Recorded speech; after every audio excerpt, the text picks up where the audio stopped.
Friday, y'all. We're so honored to welcome now the senator from the great state of Tennessee, Marsha Blackburn. Senator, thanks for joining us. I am delighted to join you. Thank you so much.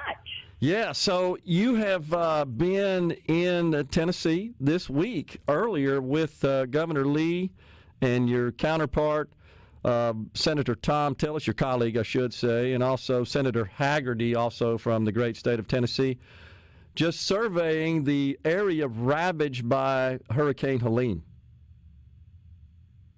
Yes, indeed, and I have never seen destruction and damage like we are seeing in the mountains there in East Tennessee, Upper East Tennessee, and of course you're hearing about it in North Carolina also. In the pictures, you can't get a feel for the scope of this.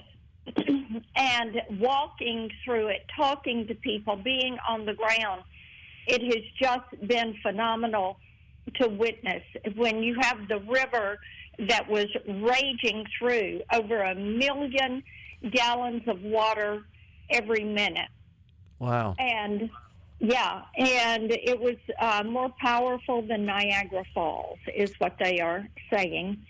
And the way the river was so far out of its banks, and the way you have entire communities that have just been washed away, washed down the river.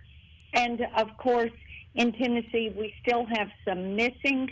We have 9 deaths. I think there are over 200 deaths with the storm, the entire storm.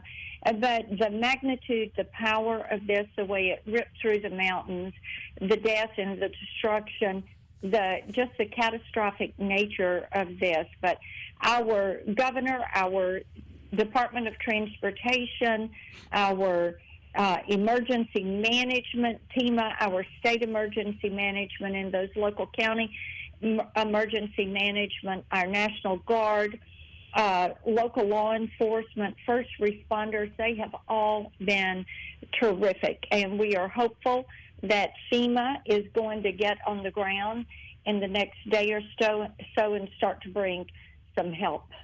Senator, are you concerned that Secretary Mayorkas reported earlier in the week that the FEMA funding is running dry?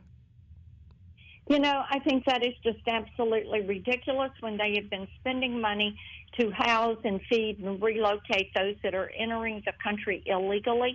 And then they turn around and it's like, well, people from Georgia, North Carolina, Tennessee, we just aren't sure we're going to have any money for you. I find that to be completely unacceptable.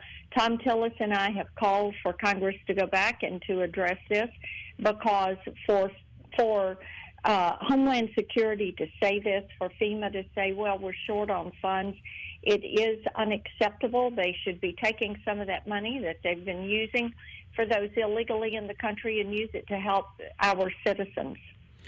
Monday, as you know, is the anniversary of the attacks on Israel by Hezbollah. Are you pleased with the way the Biden administration is handling that situation? We just got a report that perhaps the nation of Israel and this country are coordinating a response. Well, and pardon me, we should say without hesitation, we support Israel. We stand with Israel, and we recognize Israel's right to protect itself. We should make certain they have what they need to protect themselves. We hear they're running low on ammo, have asked for more, and the White House is slow-walking that request. But no, let's be sure Israel has what Israel needs to protect themselves, and they would be doing the world a great favor to rid the face of the earth of Hamas and Hezbollah. Totally agree. Yet we seem to be able to fast-track and prioritize funding for Ukraine. And what we're saying is we don't want Putin to win when it comes to Ukraine. Putin is a thug, and he should lose. But we need to realize we put $200 billion into Ukraine having what they need to protect themselves. Israel needs a few $1 billion, and they can tell you exactly what they're going to do with it and what their end goal is and what their plan is. And we're not seeing that out of Ukraine. And there are basically three pots of money in Ukraine. The military support, which most people agree with that. And then you've got the humanitarian and governmental support. We want to audit those buckets of humanitarian and governmental support and see what that money is actually being used for, where it is going. Senator, your thoughts on the vice presidential debate that occurred this past Tuesday? J.D. Vance did a remarkable job. I thought it was a master class in how to debate. He laid out his positions. He answered questions. Governor Walz had a difficult time providing you a straight answer. And when it came to answering the question about why he had lied about being at Tiananmen Square, he said, well, I grew up in a small town in Nebraska where I rode my bike with my buddies. And I think at that point he lost a lot of people without the ability or showing the ability, the lack of ability to answer questions. And said sometimes he's a knucklehead. Yep. I don't think people want a knucklehead for their VP. I totally agree. The border continues to be a huge problem. Migrants crossing daily, tons of them, spreading out in the country. In some of the battleground states, we're seeing them, these states kind of ramp up their processing of these illegals. A lot of concern, Senator, about them registering to vote and participating in our upcoming election. Well, and this is why we have tried to pass the SAVE Act that would expressly prohibit that. We have to realize that part of the goal of those on the left in bringing all of these illegal aliens here is to get them registered to vote. And they go to states like Minnesota, they got a driver's license, and then they come to other states like Tennessee and they register to vote through the voter motor program. Yeah. And that is something that really takes away the vote. Every time that happens, it cancels out a citizen's vote. It's just hard to believe that the Democrats could provide any logical reason to vote against the SAVE Act, which simply requires individuals to prove they're American citizens to register to vote. Yes, and, you know, this is why we think it's important to have voter ID. It is why we think it is important to have proof of citizenship when people go to register to vote.